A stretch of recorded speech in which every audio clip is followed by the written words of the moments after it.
అందరికీ నమస్కారం. ಎಲ್ಲರಿಗೂ ನಮಸ್ಕಾರಂ. ಅನೇವರ್ಗೂ ವಣಕಂ. ಎಲ್ಲರಿಗೂ ನಮಸ್ಕಾರ. సబ్కు నమస్కారం. సరిగ్గా 32 రోజుల క్రితం ఇళయరాజా గారు ఈ ఊరికి వచ్చినప్పుడు ఒక సందర్భంలో అప్పుడు కలవడం జరిగింది. పాత్రికేయ మిత్రులందరినీ మళ్ళీ ఈరోజు కలుస్తున్నాను. చాలా సంతోషంగా ఉంది. అందరికీ కూడా శుభాకాంక్షలు, నమస్కారం. హరిహర వీరమల్లు అనే ఈ సినిమా సరిగ్గా 5.5 సంవత్సరాల క్రితం నా జర్నీ రాధాకృష్ణ గారితో మొదలైంది. ఇప్పుడు జ్యోతికృష్ణతో పూర్తవుతుంది. సో నేను చాలామంది డైరెక్టర్లతో పనిచేశాను జ్యోతి. సో చాలా తక్కువ మందిలో నేను చూసింది ఏంటంటే క్విక్గా డెసిషన్ తీసుకోవడం, అందులో వేవరింగ్ లేకపోవడం, ఒకసారి డెసిషన్ తీసుకున్న తర్వాత దానికి కట్టుబడి ఉండడం. అది చాలా డైరెక్టర్స్లో నేను చూసిన అరుదైన క్వాలిటీ. ఆ క్వాలిటీ ఉంది కాబట్టి చాలా మంచి భవిష్యత్తు ఉంది Jyothi. All the best Jyothi. Thank you very much for continuing journey with me. మామూలుగా డైరెక్టర్లో మారితే సరే క్రిష్ గారు కీరవాణి గారిని పెట్టుకున్నారు, మనం వేరే వాళ్ళకి వెళ్దామని అనొచ్చు. అలా అనకుండా నా మీద నమ్మకంతో నా దగ్గరికి వచ్చినటువంటి జ్యోతి ధన్యవాదాలు, శుభాకాంక్షలు.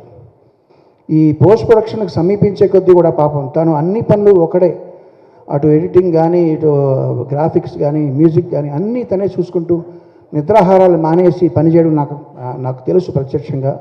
వాళ్ళ అమ్మాయికి జ్వరం వచ్చి ఒంట్లో బాగోలేనప్పుడు కూడా ఒక్కరోజు ఒక పూట లీవ్ తీసుకుని వెళ్ళి మళ్ళీ వచ్చేసి మళ్ళీ పని కంటిన్యూ చేశాడు. ఎందుకంటే మా రత్నం గారు ఇండస్ట్రీలో కాంట్రవర్సీలతో సంబంధం లేకుండా చాలా తక్కువ మంది సాధు స్వభావాలు ఉంటుంటారు. అట్లాంటి వాళ్ళు అగ్రగణ్యులు రత్నం గారు. ఆయన ప్రొడ్యూసర్గా కంటే కూడా ఆయన లిరిక్ రైటర్గా నేను ఆయనకి పెద్ద ఫ్యాన్ని. బాయ్స్లో పాటలు ఇంకా చాలా పాటలు మీరు రాసినవి నాకు చాలా ఇష్టం అండి. సో నా ఫేవరెట్ లిరిక్ రైటర్ అండ్ నా ప్రొడ్యూసర్ రత్నం గారికి, ఆయనకి ఈ సినిమా సక్సెస్ అవ్వడం చాలా చాలా చాలా చాలా అవసరం. అండ్ అది భగవంతుడు ప్రసాదిస్తాడు నేను ప్రగాఢంగా విశ్వసిస్తున్నాను. మన దయాకర్ గారు, ఆయన అసలే ఆర్ఎస్ఎస్ సభ్యుడు. ఆయన సినిమా ఇండస్ట్రీలో జరిగే పార్టీలకి ఈ హంగామాలకి అతీతంగా ఉంటుంటారు. ఆయన చాలా పెద్ద మనిషి. ఆయన అంటే నాకు చాలా గౌరవం.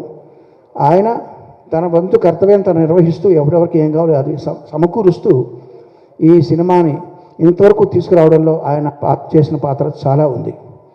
ఇకపోతే నిధి అగర్వాల్, చాలా మనం చూస్తుంటాం టైం ల్యాప్స్ అయ్యే కొద్దీ కూడా ముఖ్యంగా హీరోస్ కంటే కూడా వాళ్ళకి అదే విధంగా కనబడేలా మెయింటైన్ చేయడం చాలా కష్టం. 5.5 సంవత్సరాల క్రితం షూట్ చేసిన కొల్లగొట్టిన అదిరో పాటతో ఎలా ఉందో ఇప్పుడు అలాగే ఉంది. ఇప్పుడు తారాతారని ఒక పాటలో కూడా అదే విధంగా ఉంది. సో చాలా ఇది ఏ ప్రయాసాలు కావాలి దానికి. కంగ్రాట్స్ నిధి, చాలా చక్కగా చేసింది. తన పాత్ర చాలా పోషించింది. ఇక ఈ పాటతో ఫస్ట్ టైం నేను అసోసియేట్ అవుతున్నది రాంబాబు గోసాల గారు. ఒక మంచి లిరిసిస్ట్ని ఇంకొక లిరిసిస్ట్ నాకు పరిచయం చేశాడు జ్యోతి. థ్యాంక్ యూ జ్యోతి. చాలా మంచి ఇది ఉంది, విషయం ఉంది మీలో. అలాగే వరదరాజు గారు, మిగతా లిరిసిస్టులు అందరూ కూడా వారికి నా ప్రత్యేక ధన్యవాదాలు. ఒక ఇద్దరు వ్యక్తులు ఉన్నారండి, ఏఆర్ రెహమాన్, ఆది. వాళ్ళలో స్పెషాలిటీ ఏంటంటే ఇట్లాంటి ఆవేశపూరితమైన పాటలు బాగా రావాలంటే కోరస్ పాత్ర చాలా ప్రధానం. ఇందులో మీరు గమనించారో లేదో సోలో వాయిస్ లేదు, మొత్తం అంతా కోరసే పాడారు. ఇదివరకు మేము ఒక పాట ఎస్పి బాలు, చిత్ర, బృందం అని ఇచ్చేవాళ్ళం క్రెడిట్స్. అలా కాకుండా వాళ్ళు కూడా టాలెంట్ ఉందని గుర్తించి వాళ్ళకు కూడా పేర్లు రావాలి ఆల్బంలో అని మొట్టమొదటిసారి ప్రయోగం చేసి అందరికీ మార్గదర్శకం అయిన ఏఆర్ రెహమాన్కి ప్రత్యేకంగా ధన్యవాదాలు. ఆ రీతిలో ఇక్కడ పాడిన సింగర్లు అందరూ కూడా ఒక్కొక్కళ్ళు సోలో పాడగలిగిన కెపాసిటీ ఉన్న వాళ్ళందరూ కలిసి వాళ్ళ శక్తిని ఇచ్చారు ఈ పాటకి. ఇక ఆది ఎవరంటారా, ఆడియోలో కోరస్ ఎలాగ శక్తి ఇచ్చారో మామూలుగా మేము ఒక రేంజ్తో చేసిన పాటని 100% నెక్స్ట్ రేంజ్ తీసుకెళ్లాలంటే లిరికల్ వీడియో చాలా ఇంపార్టెంట్. ఆ లిరికల్ వీడియో అద్భుతంగా చేసిన ఆది అనే అబ్బాయికి కూడా నా ప్రత్యేక కృతజ్ఞతలు, అభినందనలు. పవర్ స్టార్ పవన్ కళ్యాణ్ గారు, ఆయన మీరందరూ ప్రేమగా పవర్ స్టార్ అంటే నేను అనేది ఏంటంటే ఆయన మూర్తీభవించిన ధర్మాగ్రహం. ఆగ్రహం వేరు, ధర్మాగ్రహం వేరు.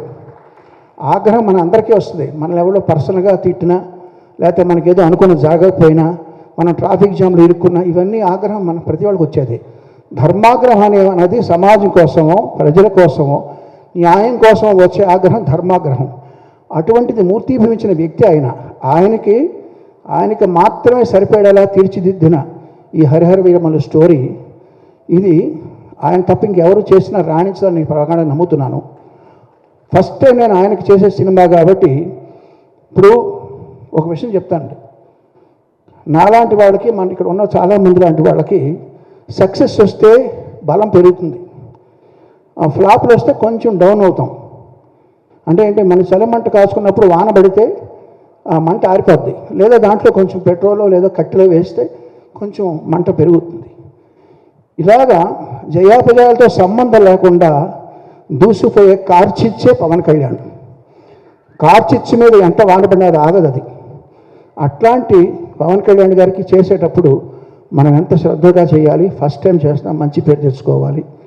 ఇది పైగా ఏఆర్ నరసింహన్ గారికి ఇది చాలా మంచి పేరు డబ్బు తీసుకురావాలనే ఉద్దేశంతో ఆ బ్యాక్గ్రౌండ్స్ కూడా స్టార్ట్ చేసామండి. ఇప్పుడు రిలీజ్ అయిన ఇది 3వ పాట. ఇది కాకుండా ఇంకా 3 పాటలు ఉన్నాయి, ఇంకొక బిట్ సాంగ్ ఉంది, దానికంతా ట్రైలర్ ఉంటుంది. ఈ 3 పాటలు, బిట్ సాంగ్, ట్రైలర్ కలిపి 5 ఐటమ్స్ జూన్ 12వ తారీఖున ఎలా రిలీజ్ చేయాలి అనేది ఇప్పుడు నేను ప్లాన్ చేయాలి. అది తక్షణం మా ముందర ఉన్నటువంటి గురుతరమైన బాధ్యత. సో అది వారానికి 1 లేకపోతే వారానికి 2 చాలా, ఇంకా 20 డేస్ ఉందా రిలీజ్. ఈ 20 డేస్లో మేము ఇది కాన్సన్ట్రేట్ చేయాలి. సో అదే మా కర్తవ్యం. సో పవన్ కళ్యాణ్ గారు ఇంకో విషయం చెప్తానండి. ఇందులో ఒక ఐటమ్ సాంగ్ ఉంది, తార తార అని ఐటమ్ సాంగ్. ఈ ఐటమ్ సాంగ్లో మీకు తెలుసు, మామూలుగా రొమాంటిక్ గీతాల కంటే ఒక ఐటమ్ సాంగ్లో కొంచెం శృతి మించి ఉంటాయి మాటలు. అందులో ఆయన కోసం మేము ఉద్దేశించి రాసిన కొన్ని వాక్యాలని, లేదంటే నేను ఇప్పుడు బాధ్యత ఎక్కువ ఉంది నా మీద, అవన్నీ తీసేయండి, అవి కూడా మీరు తీసేసి మళ్ళీ చేయండి అని చెప్పారు. సో ఆయన నిబద్ధతకి, ఆయన తీసుకుంటున్న బాధ్యతకి అదొక నిదర్శనం. సో అట్లాంటి పవన్ కళ్యాణ్ గారితో ఫస్ట్ టైం చేస్తున్న సినిమా ఇది చక్కగా వస్తుంది నమ్ముతూ, మీరందరూ ఆదరిస్తారని ఆశిస్తూ, జూన్ 12వ తారీఖు కోసం ఎదురు చూస్తూ అందరికీ నమస్కారం, ధన్యవాదాలు. சார், எனக்கு உங்ககிட்ட ஒன்று கேட்கணும் சார். நான் ரொம்ப உங்ககிட்ட அதிகம் ரசிக்கிற விஷயம், ஆஸ்கரே கையில் வாங்கினாலும் அலட்டிக்காத யதார்த்தமும், ஒரு வெற்றி உரை வழங்கும் போது நான் எவ்வளோ பெரிய ஆள் தெரியுமா அப்படின்லாம் பீத்திக்காம, யாரெல்லாம் அதுக்கு உழைச்சாங்க தெரியுமா அப்படின்னு உழைச்சவங்க பேரை முன்னாடி வைக்கிற அந்த பெருந்தன்மை உங்ககிட்ட நான் வியந்து பார்த்துருக்கேன் சார். எப்படி தமிழ் ரசிகர்கள் ராஜா சார் மேலேயும் எஸ்பிபி சார் மேலேயும் எவ்வளவு மதிப்பும் அன்பு வச்சிருக்கோமோ, அதே அன்பு மதிப்பும் கீரவாணி சார் மேலே வச்சிருக்கோம். ரொம்ப நன்றி. அந்த அன்பும் மதிப்பும் அது பார்க்கும்போது உங்களுக்கு என்ன சார் தோணும்? தமிழ் ரசிகர்கள் அப்படின்னா உங்களுக்கு என்ன சார் ஞாபகம் வரும்? ஒரு சின்ன பையன் வீட்டில் விளையாடும்போது என்னென்னமோ பேசுவான், தப்பு பேசுவான், சரியாக பேச மாட்டான். அவங்க வாய்க்கு வளர்ந்ததெல்லாம் பேசுவான், கைக்கு வந்ததெல்லாம் தொடுவான், சாப்பிட ட்ரை பண்ணுவான். அது எல்லாம் பெரியவருக்கு எப்படி தோணும்? ஓ நல்லா இருக்கே, ரொம்ப ரொம்ப செல்லமாக பாசமாக பார்த்துட்டு இருப்பாங்க. அதெல்லாம் தப்பு நினைக்க மாட்டாங்க. அப்படி தான் நான் நினைக்கிறேன். இந்த யதார்த்தமும் எளிமையும் தான் சார் உங்கள் மேலே எப்போதும் நாங்கள் அதிகமாக அன்பும் நேசம் வச்சுருக்கிறதுக்கு కారణం. நன்றி సార్. ரொம்ப நன்றி. చెప్పినట్టుగా ఉప్పు ఏ భాషలో అయినా ఉప్పగానే ఉంటుంది అన్నారు ఆయన. సో ఈ ధర్మరక్షణ కోసం పవన్ కళ్యాణ్ గారి పాత్ర ఏదైతే ఉందో ఈ సినిమాలో హరిహర వీరమల్లు అనే చేసే పోరాటం కూడా అన్ని వర్గాల వారిని ఒకే రకంగా అలరిస్తుందన్న ప్రగాఢ విశ్వాసం. అందరికీ శుభోదయం, నమస్కారం.